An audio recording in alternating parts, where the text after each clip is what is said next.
Chicken കറിക്ക് പ്രത്യേകിച്ച് പേരൊന്നുമില്ല, ഞാനായിട്ട് എൻ്റെ ഇഷ്ടത്തിന് തയ്യാറാക്കുന്നതാണ്. അപ്പോൾ ഞാൻ കുറേ ഗരം മസാലയ്ക്ക് വേണ്ടുന്ന പൊടി അങ്ങനത്തെ സംഭവമൊക്കെ ഇട്ടു, ഇഞ്ചിയും വെളുത്തുള്ളി പച്ചമുളകൊക്കെ ഇട്ടു, കുരുമുളക് കുറേ വാരിയിട്ടു, ജീരകം അതൊക്കെ കൂടി പൊടിച്ചെടുത്തിട്ടുണ്ട്. ഞാൻ നേരത്തെ ചിക്കൻ കഴുകിയിട്ട് ഉപ്പ്, മഞ്ഞൾ, മുളക് പൊടി കുറച്ചിട്ടിട്ട് വെച്ചിട്ടുണ്ടായിരുന്നു. അതിൻ്റെ അകത്തേക്ക് ഈ ഒരു സാധനം കുറച്ചെടുത്തിട്ടിട്ട് അതും കൂടി നന്നായിട്ട് മിക്സ് ചെയ്തു.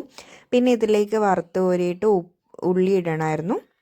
അപ്പോൾ ഞാൻ വെളിച്ചെണ്ണ ഒഴിച്ച് ആ ഉള്ളി നന്നായിട്ട് കരിച്ചെടുത്തു. അതും കൂടെ ഇട്ട് നന്നായിട്ട് മിക്സ് ചെയ്തിട്ട് കുറച്ച് സമയം വെച്ചു.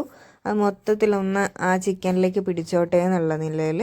അപ്പോൾ ഇപ്പുറത്ത് ഞാൻ എന്നിട്ട് ഇതിലേക്ക് തന്നെ ഞാൻ ഉരുളക്കിഴങ്ങും ഇട്ട് കൊടുത്തിട്ടുണ്ടായിരുന്നു, ചെറിയ കഷ്ണമായിട്ട് മുറിച്ച. കാരണം എന്താണെന്ന് വെച്ചാൽ ആ ഒരു മസാലയൊക്കെ ആ ഒരു ഉരുളക്കിഴങ്ങിലും കൂടെ നന്നായിട്ട് പിടിച്ചോട്ടെ എന്ന് വിചാരിച്ചു.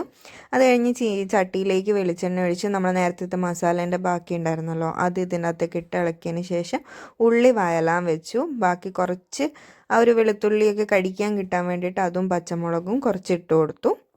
പിന്നെ നന്നായിട്ട് ഇളക്കി അതൊന്ന് വയണ്ട് വരുന്ന സമയത്ത് ഒരു ചെറിയ കഷ്ണം തക്കാളിയും കൂടി ഇട്ട് കൊടുത്തിട്ടുണ്ട്. മൊത്തത്തിൽ അതൊന്ന് നല്ല പേസ്റ്റ് രൂപത്തിലാവിക്കോട്ടെ എന്ന് വിചാരിച്ചു. പിന്നെ ഞാൻ കുറച്ച് മഞ്ഞൾ, ചിക്കൻ മസാല, മല്ലിപ്പൊടി ഒക്കെ ഇട്ട് നന്നായി ഇളക്കി. പിന്നെ അതിൻ്റെ അകത്തേക്ക് വെള്ളം ഒഴിച്ചു കൊടുത്തു.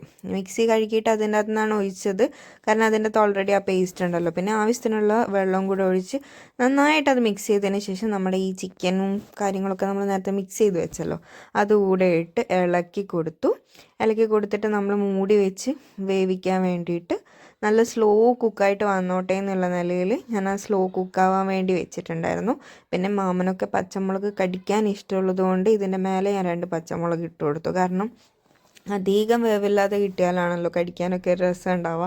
പിന്നെ അതൊന്ന് തിളച്ച് വന്ന് വേവാനായപ്പോൾ ഞാൻ കുറച്ച് കരിവേപ്പിലയും കൂടി ഇട്ടെടുത്ത് നന്നായി ഇളക്കി പിന്നെ മൂടി വെച്ച് സ്ലോ കുക്കായിട്ട് വന്നപ്പം ഈ ഒരു പരുവത്തിലായി. അത് ചോറിൻ്റെ ഒപ്പരവും കഴിച്ചിട്ടുണ്ടായിരുന്നു, പിന്നെ ചപ്പാത്തി എടുത്തപ്പോൾ അതിൻ്റെ ഒപ്പരവും കഴിച്ചിട്ടുണ്ടായിരുന്നു.